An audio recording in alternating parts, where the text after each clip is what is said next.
When I was a kid, my family, we lived in Northern California, and we had this unique house that actually was built on top of a hill. It was kind of actually a 3-story house. The garage was the bottom of the house. And then on the side of the house, on the second story there was a like wraparound a deck.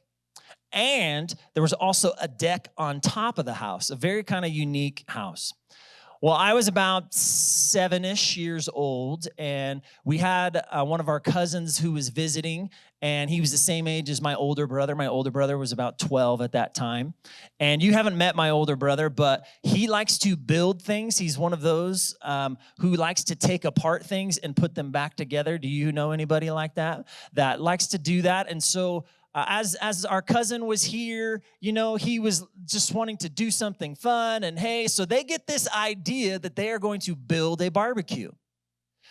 So they figure this out. They plan ahead. Hey, how can we get the right things that we need to do this? But then they realize, hey, we're 12. We're very limited in resources. So then they look around the house. What can we try to throw together and make something happen here? So they got a couple of coffee tins, okay, like the old school that were made of metal, right? And they put some charcoal in it, and they put a little grill on top of it, and they went outside on the side deck to start trying to like make some hot dogs or something. Now, it started raining, and so this, put a damper on what they were trying to do, but then they remembered, wait, there's a deck on top of the house, and there was an eave that stuck out over one part of the deck. So they go up to the top, and then they kind of start it all up again, and they're getting ready to do this. And then my dad comes in and says, hey, I'm going to go drop you off at Sam's Town, which was like an arcade place. Yeah, we're going to go there. So we go to the arcade place. We're having a great time there. And then, a couple hours later, Dad shows up. And how many of you know that a dad has a certain look when they're mad? That was the look. And we get in the car, and it's one of those like, something is wrong, but you don't know what is wrong. But you don't want to ask any questions. So we rode back to the house. We pulled up to the house. We saw some flashing lights, and there was a fire truck at the house, and there were firemen on top of the house on that deck.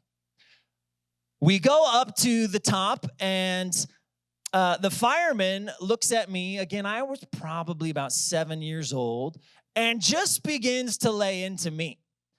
What are you doing? Don't you know playing with fire is not smart? You shouldn't do that. Like, you could have gotten really hurt. And my brother and cousin, they're not saying a word. They're just letting this little kid take it. Now, I don't know if I started crying or if I was just like, it wasn't me, I don't know. But finally, they figure out that it was the older boy's fault. Now, thankfully, it had rained. Remember, that's why they had gone up to the top deck. So the saturation had gotten to the rest of the deck, and it only burned a little portion of the deck. But they had to make sure it hadn't gone into the house and all of that.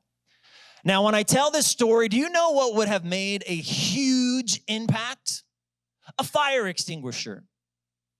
Now, I don't know if in your house you have a fire extinguisher, but it's something that could come in handy. If you were to look in this room, you might see a fire extinguisher or two. I see one right now in eyesight. I see two in eyesight. That it's one of those things you want to have in case of emergencies. You don't ever really plan on using it, but if it's there and you have the emergency, you want to know that it's there. My question to you today, is your faith like a fire extinguisher? Is it something that you treat like, man, I'm really glad that it's there, but I'm only going to use it in case of emergency?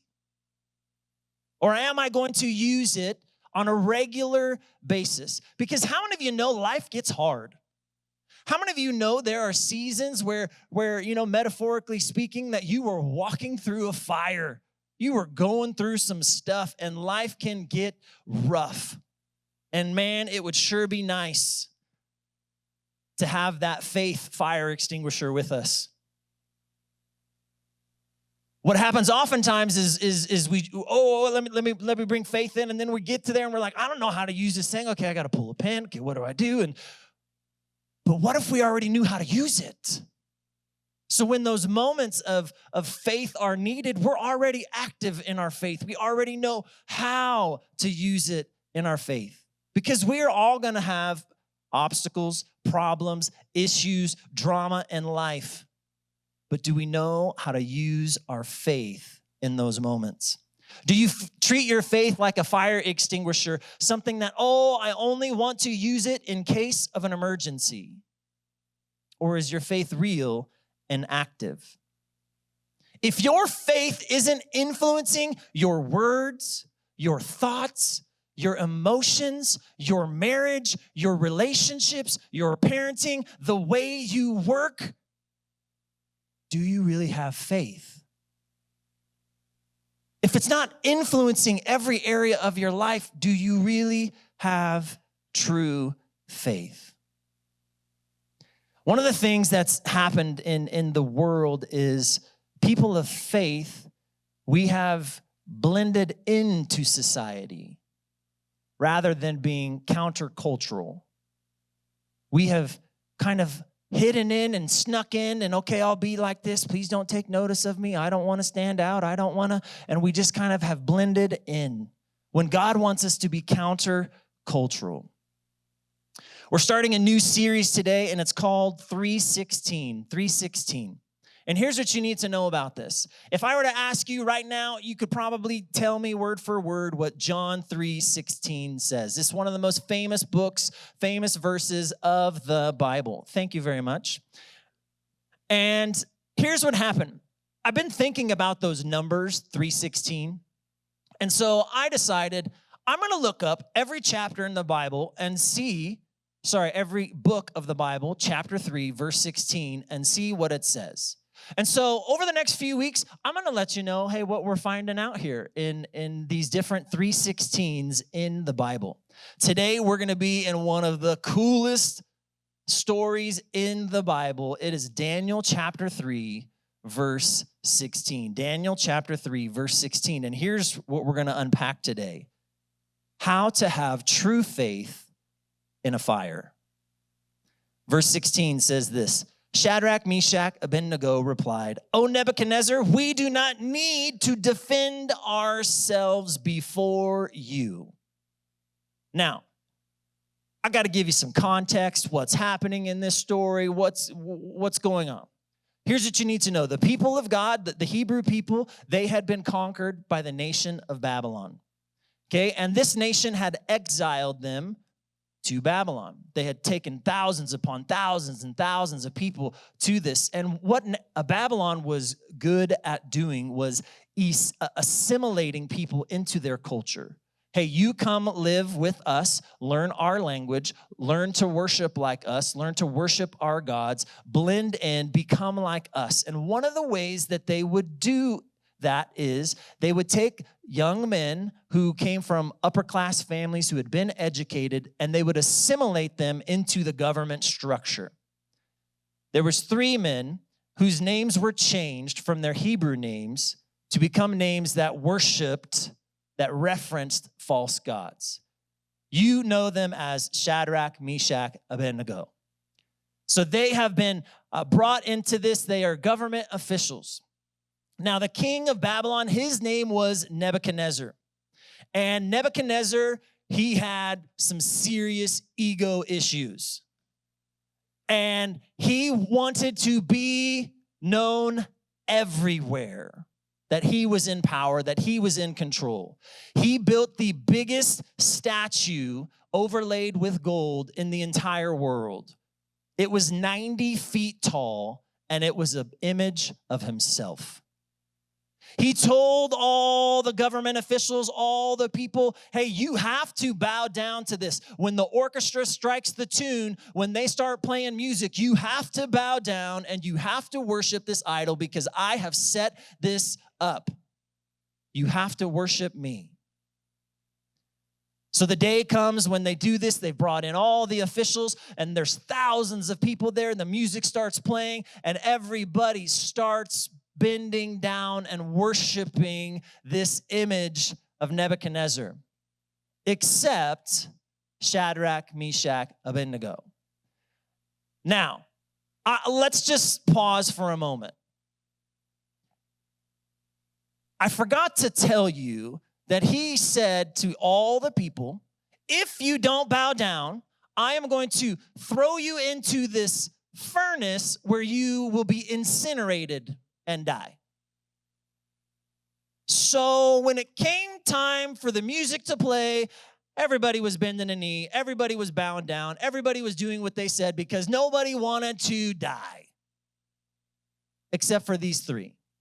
Now, I want you to ask yourself a question. If you were in their shoes, or sandals, let's say, and you were there in this moment and the music was playing and somebody's telling you to bow down to this false god that is not your God, the one and true God, would you do it? I mean, how easy could it have been? You know, the music starts playing and they're like, oh, my sandal's untied. Be like, oh, my back hurts. I need to stretch.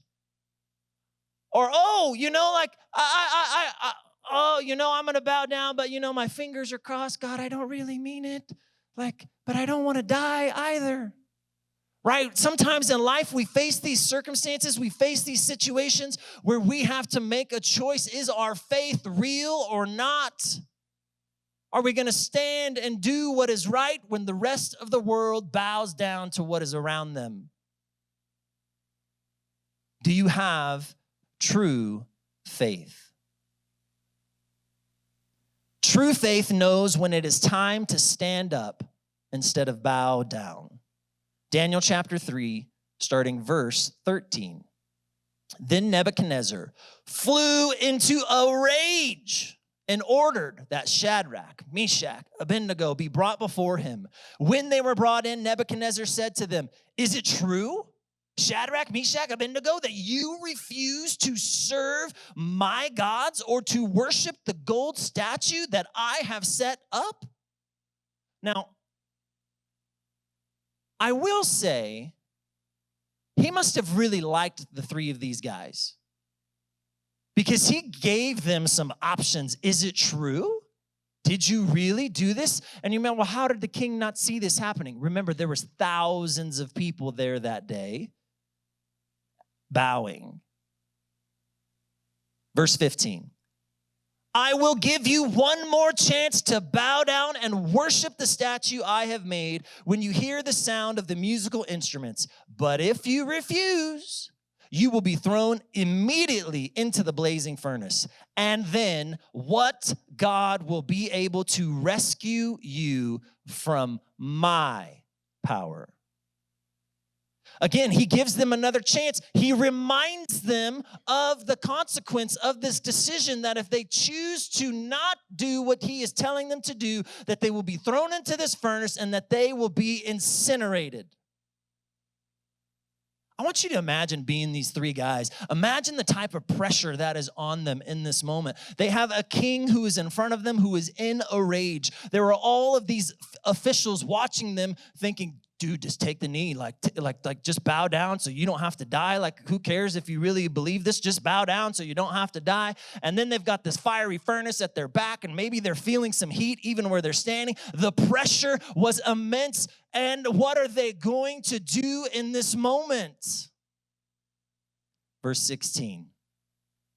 Shadrach, Meshach, and Abednego replied, O Nebuchadnezzar, we do not need to defend ourselves before you. If we are thrown into the blazing furnace, the God whom we serve is able to save us. He will rescue us from your power, your majesty. That line saying, we don't need to defend ourselves before you. What does that mean? It means we don't need to answer to you. We are guilty. We chose not to bow down to your image. We are guilty, but we're innocent in God's eyes. How many times in our life do we bow down to society, to culture, to the pressures around us? because we're more worried about what they think than what about God thinks.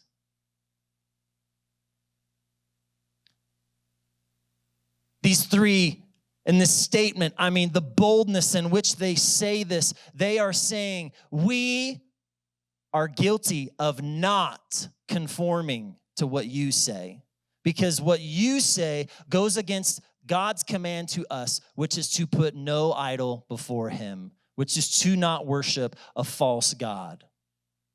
There's going to be moments in life where you have to decide, are you going to bow down to the pressure around you? Are you going to bow down to what society says? Are you going to bow down to what government says? And maybe in some of those circumstances, it's not a big deal.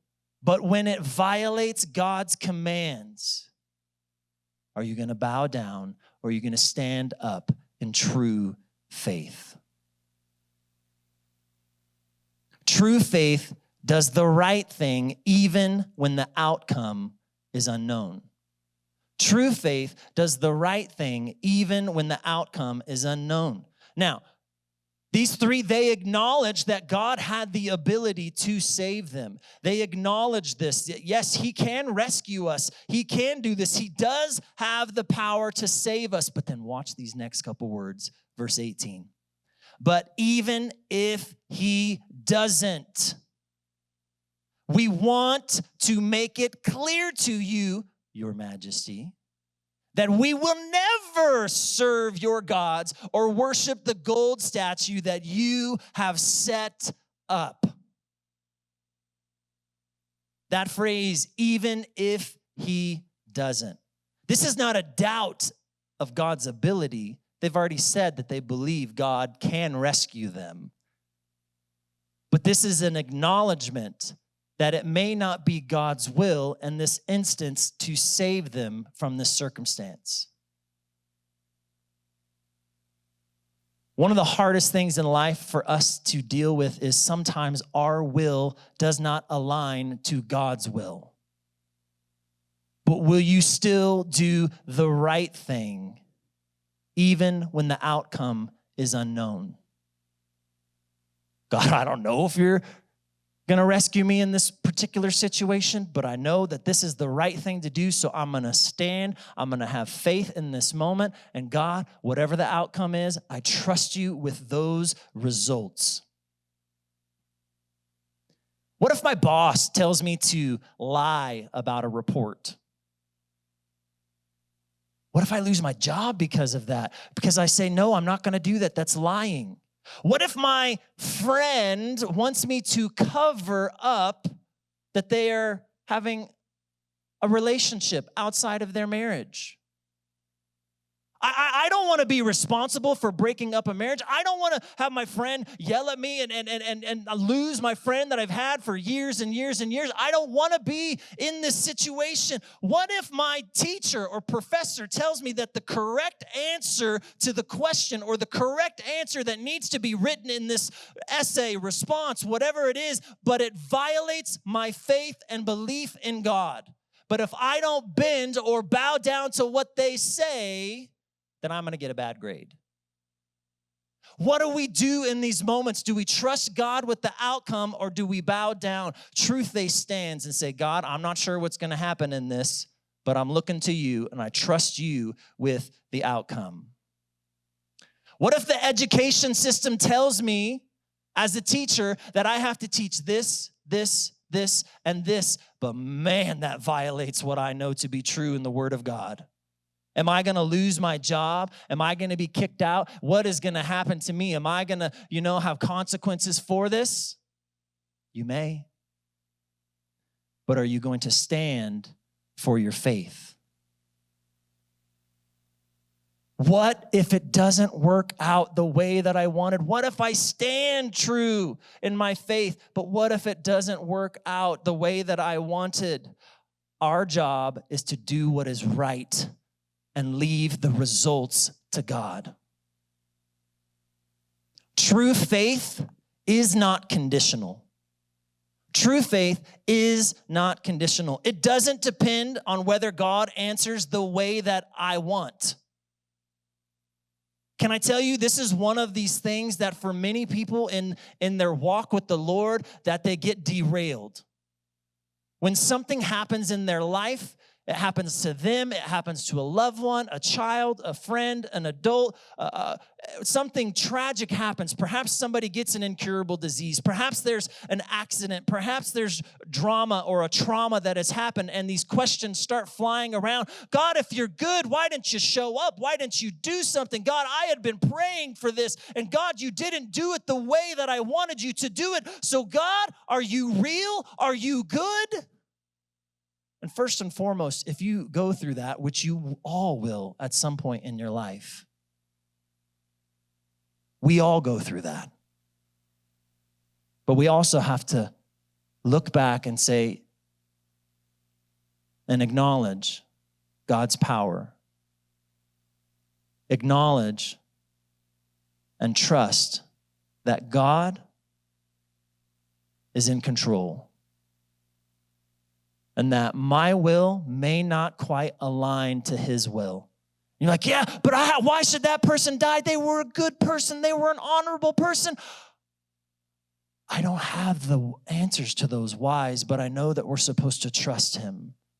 I know that we're supposed to have faith. And for those who ask this question, why didn't God do anything? And to that, I have an easy answer. He already did when he sent his son Jesus to this earth.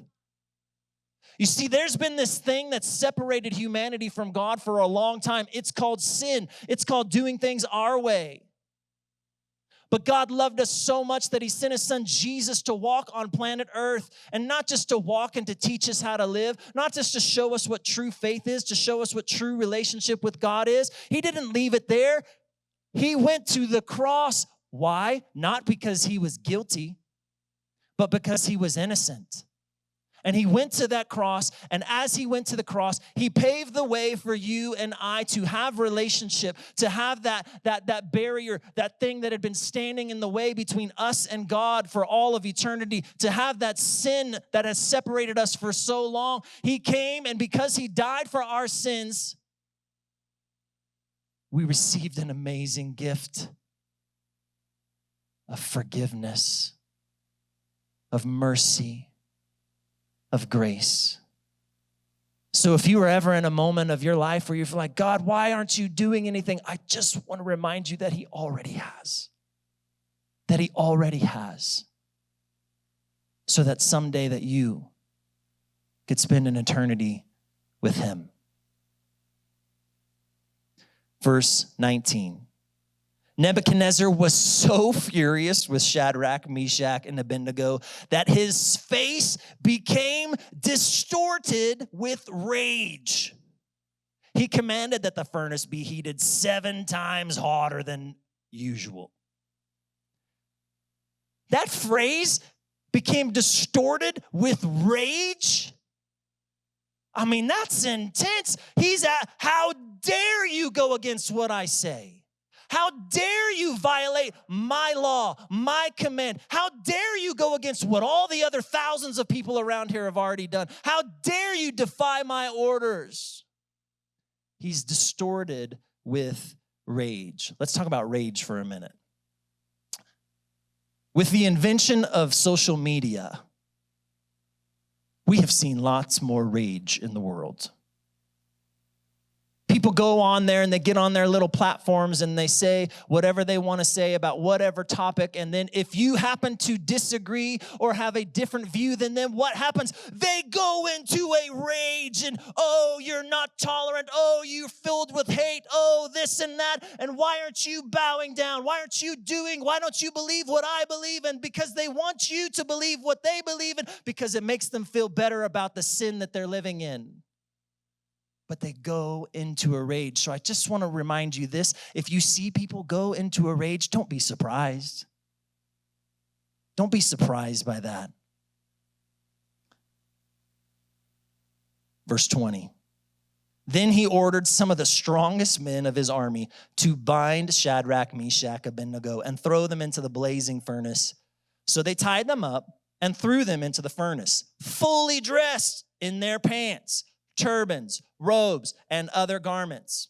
And because the king, in his anger, had demanded such a hot fire in the furnace, the flames killed the soldiers as they threw the 3 men in. So Shadrach, Meshach, Abednego, securely tied, fell into the roaring flames. So he got the strongest dudes in the army. He tied them all up. He said, okay, you go throw them into the furnace. The furnace is so hot on the outside of the furnace that the guys throwing them in die.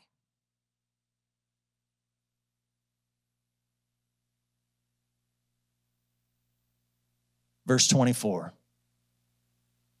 But suddenly, Nebuchadnezzar jumped up in amazement and exclaimed to his advisors, didn't we tie up 3 men and throw them into the furnace? Yes, your majesty, we certainly did, they replied. Look, Nebuchadnezzar shouted, I see 4 men unbound, walking around in the fire unharmed, and the 4th looks like a god. How are they alive? How are they not incinerated? Remember, it was so hot outside of the furnace that the guards died. But somehow they're inside the furnace. Remember, they were thrown in, so they were on the ground. They are now standing, walking around. All of the ropes that had been put around them are not there. How is this happening? Because when they went into the fire, they were not alone.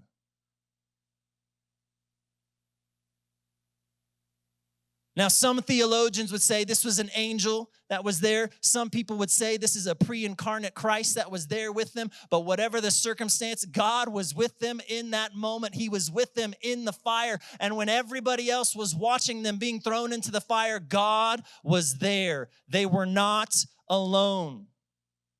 When we stand firm in faith, we will never stand alone because God is always with us.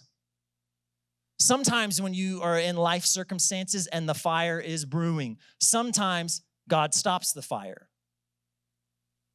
Sometimes when you're in a fire in life, when circumstances are happening, drama, trauma, problems, obstacles, challenges, whatever it is, God doesn't stop the fire, but he sustains you through the fire. He's there standing with you through the fire. And you may be asking, God, why aren't you stopping the fire? And it's like, God, I'm right here standing next to you through these circumstances, through these problems, through these challenges. I'm right here. You are not alone. Verse 26. Then Nebuchadnezzar came as close as he could to the door of the flaming furnace and shouted, Shadrach, Meshach, and Abednego, servants of the Most High God, come out, come here. So Shadrach, Meshach, Abednego stepped out of the fire. Remember, there's lots of people watching.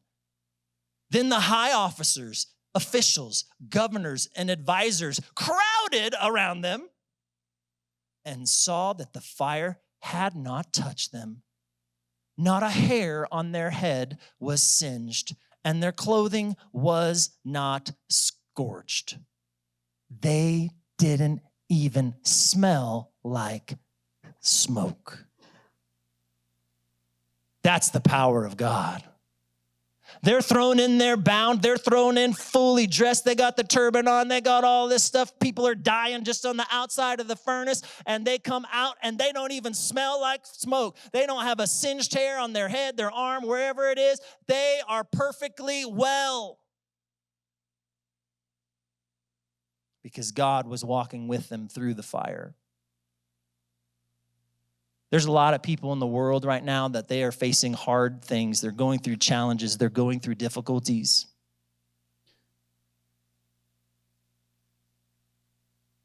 If God is a part of your life, you're not alone. The traps that the enemy has set up for you that were meant to destroy you, the fires that have been set, the lies, the gossip, the things that have been put out there about you, the things and how the world wants to cancel you if you have a different viewpoint than they do, that if you will continue to trust God, allow him to walk with you, that if you will trust him through this process, that you can come through the fire and not be burned. This is one of the things that I am sensing in our country right now. I am feeling and seeing people stand up to systems, to ideologies, to things that have told us that if we don't believe this certain way, or if we don't tell this certain thing to our kids in the school system, that if we don't bow down to this, or we don't bow down to the pressure of this, and people are starting to get up off of their knees saying, no, that goes against what God says. People were being canceled. People were being put in the fire, eviscerated online, losing jobs and whatnot, and it's starting to change. Those who are canceled somehow are walking out of the fire and don't even smell like smoke because God was with them. Verse 28, then Nebuchadnezzar said, praise to the God of Shadrach, Meshach, Abednego. He sent his angels to rescue his servants who trusted in him. They defied the king's command, his own command, and were willing to die rather than serve or worship any god except their own. Therefore, I make this decree. If any people, whatever their race or nation or language, speak a word against the God of Shadrach, Meshach, and Abednego, they will be torn from limb, and their houses will be turned into heaps of rubble. There is no other God who can rescue like this. When you feel like you are going through a season of fire in your life, people are watching. People are watching. Maybe it's in drama in your marriage. Maybe there was adultery. Maybe there's been significant issues. Maybe you have done horrible, awful things and you are going through those consequences. Or maybe there's things that you have been put into, situations that were out of your control, and you were in this moment and you're trying to figure out, what do I do? But you're trying to be true to your faith. I just want to remind you that people are watching. And when they see you do what no other people are willing to do, to stand true in your faith, to be a person or a man or woman of integrity or a teenager of integrity, they are watching.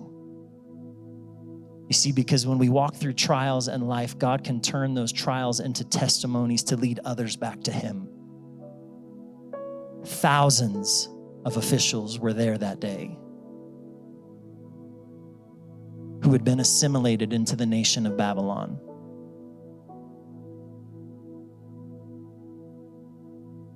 And they witnessed 3 people who had the courage to go against the culture. And they saw the power of God. They saw 3 men walk into a fire, and they saw a 4th one that looked like the Son of God. And they watched those 3 men come out of that fire and didn't smell like smoke, not even a hair singed. I know in life when we go through hard situations, the easiest thing is to compromise. The easiest thing is to bend our knee to what every other person is doing around us. That's the easiest thing. But what is the right thing? What is the godly thing? How do we have integrity, character?